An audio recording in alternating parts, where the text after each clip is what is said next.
Shalom, this is Chazan Mizrahi on Parshat Toldot. You know, we're only in Toldot in Genesis, and we're already seeing a lot of repetition, things that seem to be happening to all our forefathers and foremothers. Is there such a word? Anyway, to all our ancestors. Ve'ele Toldot Yitzchak. This is the story of Isaac. We begin.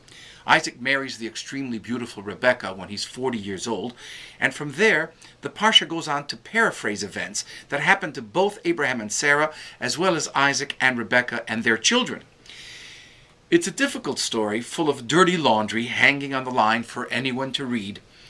As in most of the Torah, these stories challenge us for interpretation and positive conclusions where possible, but we certainly do not hide that none of us are perfect, even our ancestors. So, first we deal with impotence. As Abraham and Sarah were childless and prayed to God for mercy and intervention, so was the case with Isaac and Rebekah, both successful, but at a price. Number two, consequence. As Ishmael, Abraham's son by the concubine Hagar, became enraged and jealous at his brother when he lost his favorite son status upon Isaac's birth. This perhaps, by the way, setting off the longest standing war in history, the ongoing struggle between Israel and the Arab nations. So did Jacob's, and there's no other word for it, stealing of Esau's or Esav's birthright, begin a conflict that has lasted for centuries on and off, that of Christianity versus its parent religion. This according to many traditionalists, that the Esau represents Christianity in the future, as did Ishmael represent the Arab nations. Number three, conflict. Boy, was there conflict. Somewhat echoing the sibling rivalry of Cain and Abel in Breshit, Esau becomes a hunter and a rugged outdoorsman, while Jacob is a stay-at-home bookworm, basically. Now this sets up sibling rivalry, and it sets up favoritism for Isaac for his strong hunter son, and Rebekah favoring Jacob, the stay-at-home mama's boy. In fact, she's the one that theatrically prepares him with the animal skin on his hands to receive the blessing from his father. And to keep him safe from Esau's anger, she insists that he travel to her brother's home, Laban, to find a wife from within the clan. We know what will happen to him, right? There are consequences. Number four, Abraham presents Sarah as his sister to the Pharaoh when there was a famine and he went down to Egypt. So the Pharaoh sent his boys to find all the beautiful women and bring them to the palace. At that point, Abraham was afraid for his life and said, "No, she's my sister." Now, there was a social position of wife-sister in the Middle East, so that could have something to do with it and makes it kind of kosher. In the same way, Isaac presents Rebekah as his sister to Abimelech, the king. In this duping one's neighbor, they are both weirdly rewarded with riches and wells that produce water, etc.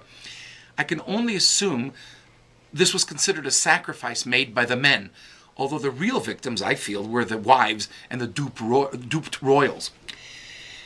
Number five, further copycat events include Ishmael marrying a Nabatean woman outside the clan and Esau marrying two Hittite women. That's kind of a copycat thing. In an attempt at a little better status with his father, though, Esau at the end of the chapter takes on a third wife, the daughter of his father's brother Ishmael, believe it or not, named Mahalat. This was fairly common. Number six, carelessness. Do you sell your birthright for stew, no matter how hungry or how good it smells on the stove?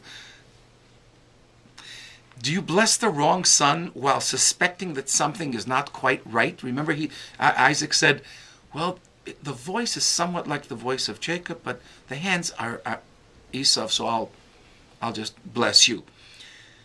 How about presenting your wife as your sister, knowing what might and quite possibly did happen?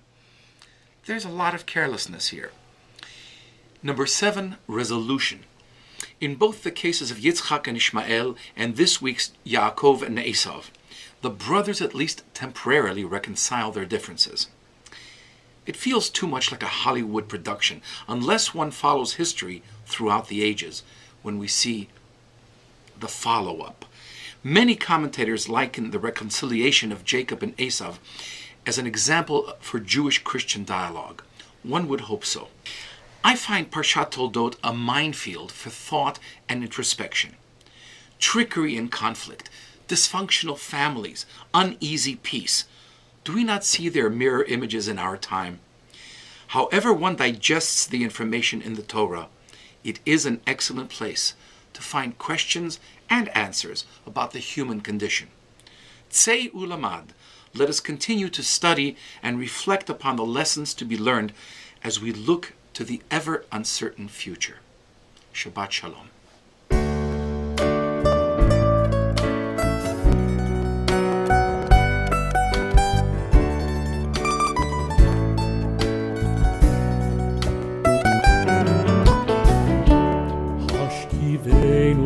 Adonai Eloheinu